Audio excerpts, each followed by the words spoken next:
Amid fresh incidents of violence in Manipur after the killing of 13 people in a gunfight, Centre dispatched CBI Director Praveen to Imphal and check the progress of the investigation. Sood is set to arrive in Imphal on a special flight with a team of specialists.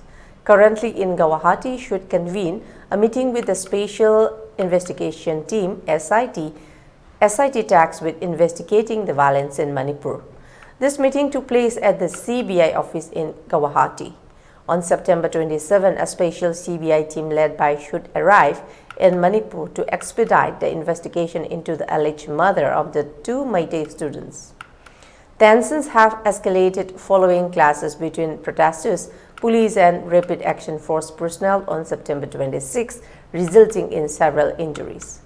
Protesters have taken to the streets demanding justice for the abducted and murdered students.